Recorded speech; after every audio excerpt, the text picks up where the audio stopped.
Welcome to Mean Age Daydream with me, Brian McWilliams, where we're going to be making some jokes, laughing out at broken world, but also laying out some philosophy for the future, how we can fix this mess we're in and have a great time doing it all with a Mean Age Daydream.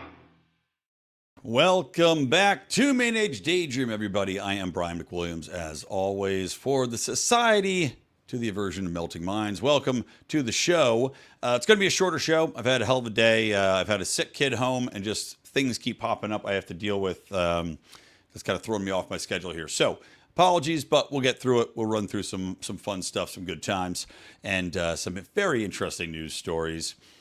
I don't know about the rest of you, but I have been very annoyed by the eclipse, all the eclipse coverage. I don't care, right? The sun's up there. The moon's up there. There are two things. Sometimes things pass in front of each other. Watch this. Ready? Here's my hand in front of the camera. It was almost a full-on hand-on-Brian face eclipse. Kind of reminds me of that old game where you tell somebody to put their hand over their face, and then if they did, it meant they were gay or had AIDS. That was the style of the time when I was growing up. And then you'd smash their face into their nose and, give them a nice nosebleed. Always great times when you were a small child. But point being, I don't care about the eclipse. I'm amazed by it. Schools were closing. I looked this up. 8 different states had schools closing because of the eclipse. Why? Because they said that they didn't want to have the responsibility for the children in the classroom not looking up and burning their little eyeballs. Now, I recall eclipses happening when I was in school, and what you did was you had a fun activity with your science teacher where you'd make a little pinhole that you could see the eclipse through. Does anybody out there remember that? Good times had by all. You learned something. You learned not to look directly into the sun, and you also learned how reflective surfaces were, etc. It was a nice experiment. But of course, especially after COVID, we know that teachers no longer care about students. They don't longer care about teaching. They simply are in it for protecting themselves, accelerating the level of students that get the hell out of there with a pass or fail grade, and then making sure that those kids are completely improperly prepared to achieve or learn or share or contribute to the world on the next level while being emotionally protected shells. So this pretty much goes right along with that, doesn't it? Of course, we're not going to have kids in school during the eclipse because that would mean we had to teach them. That would mean that these kids would have to know risk reward, have to listen, have to be chastised if they did look up at the sun. Nobody wants that. Nobody wants these kids actually to learn anything about the real world. Better to have them stay home and make parents take a day off of work so that their kids don't get blinded at school. Just pathetic. But here's something that I think is pretty good that came out of it. A senator... Yes, a senator that was, Representative Jackson Lee out of the 18th Congressional District. Congresswoman. She thinks the moon is made out of gas. Now, I'm going to play this for you. This is not AI. This is not edited. This is, I guess, this woman talking because the solar eclipse is out there and some local school had her come out. And this is quite literally one of the most perplexingly stupid things I've ever had the pleasure of hearing. And this isn't to say that those of you who might think that the moon landing is faked don't have some points. But I think we can all agree the moon is not made of gas. So here is Senator Jackson Lee speaking on what the moon really is made of. And of course, the video refuses to play. Well, you gotta love that. You cue it up, you test it, worked fine at the gym. Now, not happening. Well, if I need to, I'll sum it up for you, but let me try to get the video to work first. Maybe it's so unbelievably popular. Let's try this one more time. Maybe it's so unbelievably popular that Twitter is crashing because of it, or X. Here we go. So that you have the energy of the moon at night, and sometimes you've heard the word full moon, and sometimes you need to take the opportunity just to come out and see a full moon is that complete rounded circle, which is made up mostly of gases. Mm-hmm. And that's why the question is why or how could we as humans live on the moon? That's the question. Are the gases such that we could do that? The sun is a mighty powerful heat. Mm-hmm. That is almost impossible to go near the sun. I would say it is. The moon is more manageable, and you will see in a moment or not a moment, you'll see in a couple of years that NASA is going back to the moon. Okay, so this just came out, and I presume it is in the context of the eclipse. Now, I'm making that presumption. But goddamn, this woman went to Yale. She now is talking to students about how the moon is more approachable than the sun because the sun, that's a mighty heat. Yep, we know. We know the sun's hot. We can feel it. You know, we can feel it all the way where we are here on Earth, which the Earth also has gases. She probably doesn't know that. The moon has far less gases, in fact. That's why we can't go around with our helmets off. That's why you can float around so well on the moon, because there's not so much dense pressure coming in from the outside. It also doesn't have the gravity, as it's a smaller solar mass. But my God, lady, my God, the moon is mostly made of gases. I don't know what to tell you. I guarantee she gets reelected. 100% of the electorate will now back her up. And they will cite the fact that this woman knows more than our teachers, than our scientists about the moon, having cited its gaseous nature. I mean, wow. That's Kamala Harris level stupid. So moving on from the eclipse thing, I did want to get into what I thought was pretty interesting. This is another tidbit. This was in the Washington Examiner. And I remember seeing this story just a day or two ago, but the FDA is going to delay a ban on menthol cigarettes. Now, this has been something that, of course, the left wing has been pushing for a long time under the guise of, we know what's better for you and you will do our bidding. This is the same reason that, there was the war on Juul, the war on flavored anything, really, because their argument is that children will smoke it. Now, politically, we know that children aren't voting, although who knows these days, they don't check IDs, but we know that children aren't voting, but we know who does vote, and that is black people. And black men love menthol cigarettes. This is just a fact. Barack Obama, menthol cigarette smoker. So after 2 years of saying this is coming, the FDA now makes the sudden decision to delay it. Now, this comes at the same time where you're seeing Donald Trump last election cycle took an unprecedented number of black men, especially some 20% of the black male vote went to his side. That had never happened before. It was an all-time high watermark for the Republican Party. And what you're seeing now is more people out there than before saying, well, why are we being allegiant to the Democrats? More people poking holes in why are we consistently voting for a segment of the population that doesn't seem to actually help us in any way, that gives us these failed policies in the same way, and that takes us for granted, right? Completely takes us for granted. So what do you see happen? Interestingly enough, you see Joe Biden, and the presumption here is that this decision to delay the menthol ban is so that black people, and black men especially, don't get angrier at Joe Biden during a time when The Rock just came out and said he is not endorsing anybody for president after he endorsed Joe Biden last cycle. So the question now, and I would posit that this is a bygone conclusion, the question now is, does this delay of a menthol ban, which they told us was for the good of humanity, the good of the nation, the good of the children, right? Does this menthol ban being delayed mean that the FDA is clearly ideologically and politically captured by Joe Biden and the DNC? Because you would want, if this is supposed to be a standalone agency that is securing our food, our pharmaceuticals, our whatever, all the crap that they throw into this banner of nonsense that the FDA consistently has failed upon, by the way, while making everything vastly more expensive and slowing down drugs and development of those drugs. Well, shouldn't they be standing alone? Shouldn't it be like the WHO or the CDC? Right? Those organizations should not be ideologically captured, nor should they be playing political favors by delaying a ban on menthol cigarettes if these are supposedly so terrible. Because if they are, well, then we have to say that there's a trade-off there, right? Okay, the number of children, I'm not saying that under any circumstances the FDA should be caving in this matter for pure politics, but let's just say there is this trade-off. What the FDA is now signaling to us is that Joe Biden achieving a presidency is worth X number of children getting asthma, dying of lung cancer, especially, and let's say black men dying of cancer having smoked these menthol cigarettes, right? Isn't that the trade-off that you're inevitably making here? If you're the FDA delaying this ban, either that or it was bullshit to begin with, and that there's no real danger, and that all of this has been trumped up in order to create something that they can go after because liberals en masse don't like cigarettes. The FDA, I'm sure, doesn't like cigarettes. And now this gives them another reason to go after it. Because won't you think of the children, right? The old platitude, the old trope, won't somebody think of the children? But as we've seen with Joe Biden, the children don't matter. Won't somebody think of the children only works if you're on one side of the fence.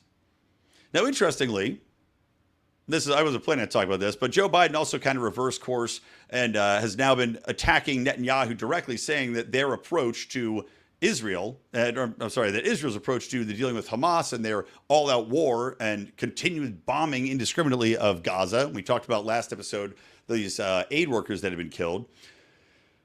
Certainly seems that won't you think about the children hasn't worked in that situation.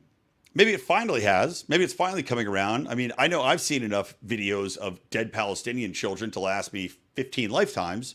So maybe that's a portion of it. Maybe it's that the DNC base is so anti what Israel's doing that it's actually costing Joe Biden votes. Big problem. I mean, you look at what's happening here with bleeding away of minority populations, and not just black minority populations, Hispanic populations as well, who are the majority in my state, but the minority in the country as a whole. They also had left the DNC to vote for Donald Trump in unprecedented numbers. You got yourself a problem on your hands, especially if you're bleeding votes from your base and you've got Muslims that will not vote for you, that would rather, as we saw in a primary where Joe Biden had an option to vote for nobody, they did protest votes, over 100,000 protest votes in order to object to what Joe Biden was doing in regards to Israel. Fascinating stuff. But to get back to the FDA, it's sickening to see. And I think that it's pretty blatantly obvious to me anyway. I agree with the premise that the FDA is holding off this ban in order to help Joe Biden's administration.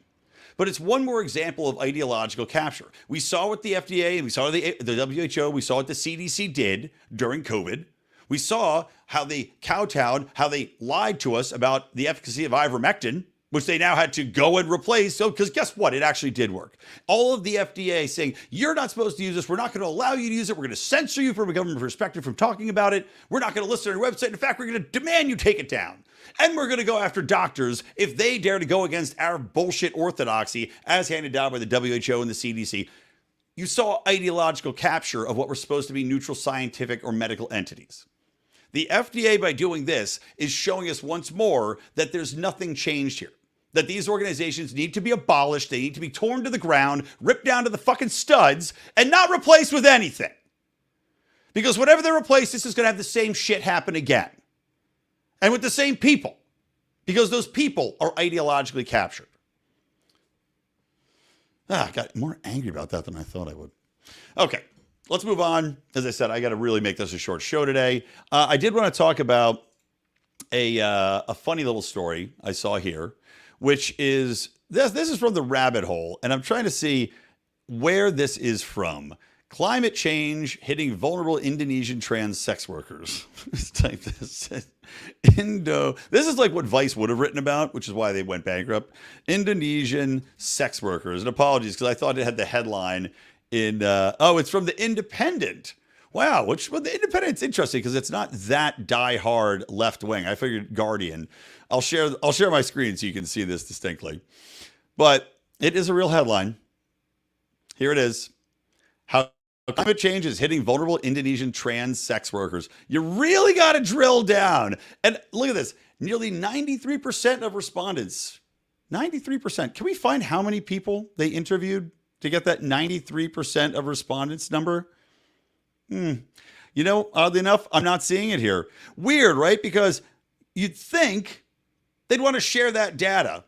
93% of respondents saw decreased business during the rainy season, which they are attributing to climate change. Not the fact that Indonesia tends to have a rainy climate. There's always going to be a rainy season. Their argument, I guess, is that it's much more rainy. Guess what? It's been far more rainy in California, too. We like it. We need it because we can't save the water. We're constantly told we're going to be in a state of drought because Gavin Newsom can't jerk himself off to that premise this year. But you talk about finding something, Indonesian trans sex workers, and trying to tie, it's like literally like trying to find two disparate things. It's like the old double dare games, right? They lower you from a crane into a pit full of balls and you pick two balls and it happened to be Indonesian trans sex workers and climate change. This is the level of desperation these people are reaching now. But the question is, who do they think this is changing the mind of? Who do they think, like, if you care about climate change, what are the odds that you also really care about Indonesian trans sex workers? Do they expect me to care more about climate change because I'm an Indonesian trans sex worker addict? Because 93% of the respondents to their survey, who apparently were Indonesian trans sex workers, did say they were impacted. But I got to think that's what, 11 people? I mean, 11, 12 people? How many are there? Is this a thriving industry I don't know about in Indonesia? Because frankly, I haven't seen any industries really impacted by climate change that I could think of. All the industries they tell us are going to be impacted tend to rebound the next day. And it's like, as soon as you start looking at them, the water boils and the industry comes right back. But goddamn, how did an editor approve that research? Like, they had to spend money. The Independent, unless this is a freelancer, my guess is this. Here's the premise I'll throw out, Jim. Somebody that's completely in debt to, let's say, a very powerful John in Indonesia, right? The Johns who hire out the hookers. This man must have gotten deeply in debt to an Indonesian trans sex worker cabal. And instead of turning him into one of said sex workers by cutting off his dick and balls and putting him on the street, he went, hold on, I got a set of skills. I'm like Liam Neeson here, but I do it for bullshit journalism. And he's like, okay, I'm listening. And then he pitches him the story. He talks to the 17 or 18 Indonesian sex trans workers that happen to be in this cabal, living in the hotel. We'll call it the Stinking Violet. He talks to all the prostitutes in the Stinking Violet. They tell him, yep, this rainy season really sucks, man. You're the only guy that managed to make the trip down here, you and your pontoon boat. And he goes, got it, done. The headline will be out tomorrow. And bam, here we are. Thank you, Independent. Thank you for your consistently principled reporting. So wait, somebody's watching here. Shadow Warden says, Indonesian trans sex workers, with it being a Muslim majority nation, must have a greater impact on them. You got me, man. I don't know. I just don't know. All right, so we hit on that one. The last item here, guys, on this little truncated show is that there's been a kind of a fascinating war going on, which I wasn't aware of. Now, I know that Brazil under Lula has become, or at least is starting to become, a socialist nightmare, which is predictable. The mainstream media in the United States, the political class in the United States on the left said when Javier Bolsonaro was elected, right, they called him the Brazilian Trump. They said, this guy's going to be a dictator, right? Because the people on the left always project what the reality is onto their opponents. So they said he's going to be a dictator. Now, he might not have done everything that I would approve of, because that's almost, basically doing nothing. That's like putting a dog in as mayor, which I'm a big fan of. But he wasn't a dictator. He was removed from power. He didn't go around, taking away all the rights of all of his citizens. He didn't line people up against the wall to be shot, as far as I'm aware of. And he was transitioned out. This was amidst quite a bit of the accusations that there was rampant fraud going on by the Lula campaign. And still, there was no military coup to keep him in power. So Lula takes over, brings in this socialist nightmare. We see Brazil's people being impacted by it. And of course, now we're seeing reports coming out about massive efforts to quell free speech in Brazil. We're seeing a massive decrease in their economic ability. But on top of that, we're seeing a Supreme Court which has been completely captured ideologically by the left and by socialism. Especially let me bring up this story real quick for you guys so I know exactly what I'm talking about here. But especially as reported by Michael Schellenberger, there is a Supreme Court justice named Alexandra de Moraes, who had announced a criminal investigation into Elon Musk. Now, the reason he's doing this is because Elon Musk came under some scrutiny because this wasn't in Brazil. I'm trying to remember the country it was in, but previously a country, I think it might have been Turkey, had said, you need to abide by our laws of, decency, censorship, which is similar to what's going on in the EU, right? But Brazil's taken it a step farther. Brazil has basically demanded the removal of people that are speaking out against Lula, speaking out against anything having to do with the socialist regime that's been put into place, and also in certain journalists. So he has demanded Elon Musk censors these people, censors speech, essentially ushering in a totalitarian vision of the future and the present, which always happens under socialism anyway. And Elon Musk has said, how about you go fuck yourself? Now, this is interesting, right? Because they're fining Elon Musk something like 20,000 Brazilian dollars a day. I think what do they call it? I'm not sure they call them pesos or dollars or what they use over there. But I've never been to Brazil, guys. I'm sorry. Don't judge me. Whatever the currency is, right? They're charging him 20,000 of them a day. Elon Musk, to this point, has refused to kowtow to the Supreme Court ruling. Now, the thing is, too, the Supreme Court is, as we said, completely in the pocket of Lula. Hold on one second. I'm just trying to find a little bit more about this. Damn it. I can't find it the way of this. And again, I've been too rushed to properly get all my ducks in a row. But I have to say, it's a shocking world. At least it should be a shocking world when a billionaire is kind of like the only thing standing in the way of a runaway socialist government trying to put in place completely totalitarian rules, right? If you're cracking down on free speech, you're cracking down on people's ability to communicate on the biggest platform used in the entire country. Well, that's an issue. And what's funny is that you wouldn't think that Elon Musk, a billionaire who bought Twitter under the specific reason of protecting free speech because he saw what the platform was, he saw the power of the platform.